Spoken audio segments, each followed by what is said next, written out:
تو میں نے آپ کی خدمت میں جو عرض کی ہے اس کو اچھی طرح سمجھیں کہ رسول اکرم صلی اللہ علیہ وسلم کی اداؤں کو اختیار کرنا، اللہ کے نبی کی اتباع کرنا، حضور اکرم صلی اللہ علیہ وسلم کی اطاعت کرنا، یہ ہمارے ذمہ ہے۔ نبی کریم صلی اللہ علیہ وسلم بہت خوش اخلاق تھے، بہت خوش اخلاق تھے۔ آپ سے زیادہ دنیا میں خوش اخلاق کون ہو سکتا ہے کہ آپ کے اخلاق پہ قرآن گواہی دیتے انک لعلی خلق عظیم، آپ کے اخلاق کو مخالف بھی بیان کرتا ہے، تسلیم کرتا ہے، اس میں کوئی اشکال نہیں، لیکن اخلاق کو سمجھنا ضروری ہے۔ اخلاق کسے کہتے ہیں؟ سمجھنا ضروری ہے۔ یہ بات ذہن نشین فرمائیں کہ محکوم کے اخلاق کو کوئی گنا نہیں کرتا، محکوم کے اخلاق گنتی میں نہیں آتے، ہمیشہ حاکم کے اخلاق گنتی میں آتے ہیں۔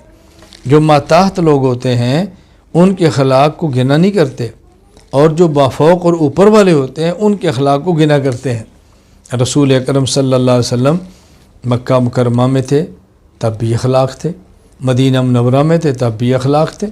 مدینہ منورہ مکہ مکرمہ میں وہی اخلاق تھے، کلمہ گو چند ایک لوگ ہیں، اور مدینہ منورہ میں آئے تو کلمہ گو چند ایک نہیں، چند سو نہیں، ہزاروں کی تعداد میں، اور لاکھ سے بھی تجاوز کر گئے ہیں۔ اور قرآن کریم کیا کہتا ہے؟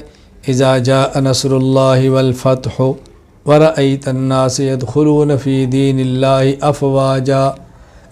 پیغمبر جب اللہ کی مدد آئی اور فتوحات شروع ہوئیں، خصوصاً فتح مکہ، اب ایک ایک بندہ نہیں، فوج در فوج، گروہ در گروہ، اب دیکھو کلمہ پڑھیں گے اور اسلام میں داخل ہو جائیں گے۔ کیوں؟ یہ اخلاق تو مکہ مکرمہ میں بھی تھے۔ فرق کیا تھا کہ مکہ مکرمہ میں رسول اکرم صلی اللہ علیہ وسلم کے پاس، اللہ کے نبی کے پاس مرکزیت، خلافت، حاکمیت، اقتدار نہیں تھا، اخلاق سے متاثر تھے، کلمہ نہیں پڑھتے تھے۔ مدینہ منورہ میں اخلاق سے متاثر ہوئے، آپ کی برتری کو دیکھا تو انہیں کلمہ پڑھا ہے۔ میں اس کی کئی باتیں سمجھایا کرتا ہوں۔ لوگ کہتے ہیں جی حضرت عمر بن خطاب رضی اللہ تعالیٰ عنہ آپ کے پاس ایران کا شہزادہ آیا، جو واقعہ بیان کیا جاتا ہے، شہزادہ آیا، حضرت عمر کی خدمت میں پیش کیا، اس کو قتل کرنا تھا، تو اس نے کہا جی مجھے اپنے امیر المومنین کے پاس لے کر چلو، میں نے ایک بات کہنی ہے۔ حضرت عمر کی خدمت میں عرض کیا، فرمایا لے آؤ۔ پھر جب ان کے پاس آیا بات کرنے کے لیے تو اس نے کہا جی میں پانی پینا چاہتا ہوں۔ آپ نے فرمایا اس کو پانی دے دو۔ جب پانی پیالے میں دیا، اس نے کہا جی مجھے ڈر ہے کہ میں پیالے میں پانی پینے لگوں تو میری گردن نہ اڑا دو۔ حضرت عمر نے فرمایا نہیں، جب تک تو پانی نہیں پیے گا تجھے ماریں گے نہیں۔ تو اس نے جب یہ بات سنی تو اس نے پانی گرا دیا۔ کہا تو نے کیا کیا؟ کہا جی میں نے سنا ہے کہ مسلمان جو ہیں وہ سچ بولتے ہیں اور اپنے وعدے پر وفا کرتے ہیں، تو آپ نے فرمایا جب تک تو پانی نہیں پیے گا تجھے ماریں گے نہیں۔ اب تو پانی میں پی نہیں سکتا، نہ پیوں گا، مجھے آپ کبھی بھی ماریں گے۔ آپ نے فرمایا کہ جاؤ، تمہیں چھوڑ دیا۔ تو کہتے ہیں اس نے فوراً کلمہ پڑھ لیا۔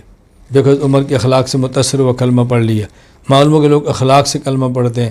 میں نے کہا شہزادے کو حضرت عمر تک لایا کون تھا؟ حضرت عمر کے دربار تک لایا کون تھا؟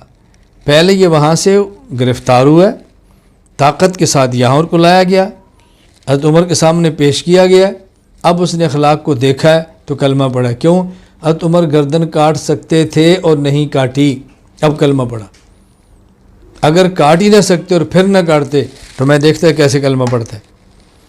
حضرت علی رضی اللہ تعالیٰ کا واقعہ پیش کیا جاتا ہے کہ حضرت علی رضی اللہ تعالیٰ کے ہاتھ ایک یہودی چڑھ گیا میدان جنگ میں، وہ نیچے گرا ہے، آپ اس کے سینے پر ہیں، اس کی گردن کاٹنے لگے ہیں، اس نے نیچے سے ان کے منہ پر تھوک دیا۔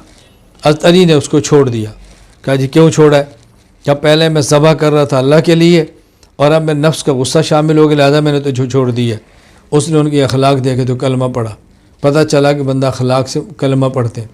میں نے کہا یہودی تو اخلاق پہلے بھی جانتا تھا، اب حضرت علی کی تلوار کی زد میں ہے، اب اس کو ذبح کرنا چاہتے تو کر سکتے تھے، اب چھوڑا ہے تو اس نے کلمہ پڑھ لیا۔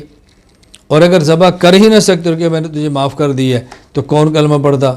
نہ معاف کرو نا، تم مجھے مار کے دیکھ لو، تمہیں کسی نے کہا مجھے معاف کرو؟ تو یہ باتیں اچھی طرح سمجھیں۔ نبی کریم صلی اللہ علیہ وسلم جب مکہ مکرمہ میں داخل ہوئے ہیں تو لوگوں نے کلمہ کیوں پڑھا ہے؟ اب آپ گردنیں اڑا سکتے تھے، نہیں اڑائیں، بدلہ لے سکتے تھے، نہیں لیا، کلمہ پڑھ لیا۔ اور جب مکہ مکرمہ سے ہجرت کر کے مدینہ منورہ نہیں تشریف لائے، یہی مکہ تھا، آپ نے کسی کو کچھ بھی نہیں کہا، کوئی بھی کلمہ نہیں پڑھ رہا۔ اب اسی مکہ میں کچھ نہیں کہہ رہے، اب لوگ کلمہ پڑھ رہے ہیں۔ کیوں؟ پہلے وہ قوت اور طاقت نہیں تھی کہ آپ بدلہ لے سکتے تو انہیں کلمہ نہیں پڑھا، اب طاقت اور قوت تھی کہ بدلہ لے سکتے تو چھوڑا، اب لوگوں نے کلمہ پڑھ لیا۔ تو میں گزارش کروں اس بات کو اچھی طرح سمجھیں۔ آپ کے پاس کوئی آپ کے مہمان آتے ہیں، آپ کسی فیکٹری میں آفس میں کام کرتے ہیں اور آپ ان کو لیتے ہیں اور اپنی جو فیکٹری کا مالک ہے اس کے پاس لے کر جاتے ہیں کہ ہمارے استاذ آئے ہیں، معزز مہمان آئے ہیں، وہ ملنا چاہتے ہیں۔ مجھے آپ بتاؤ، آپ لے کر آتے ہیں اور جو باہر گارڈ کھڑا ہوا ہے وہ آ کر جوتا سیدھا کرتا ہے، تو کیا اس گارڈ کی اس خوش اخلاقی کو دیکھ کر آپ کا دل کرے گا کہ میں بھی گارڈ لگ جاؤں چونکہ اس کے اخلاق بہت اچھے ہیں؟ کسی کا دل کرے گا میں گارڈ لگ جاؤں بھائی کہ اس کے اخلاق بہت اچھے ہیں؟ اور اگر وہ گارڈ مسلمان ہو تو اس کو دیکھ کر کوئی ہندو کلمہ پڑھ لے گا، بھائی ان کے اخلاق بہت اچھے ہم کلمہ پڑھ لیں، کوئی متاثر نہیں ہوگا۔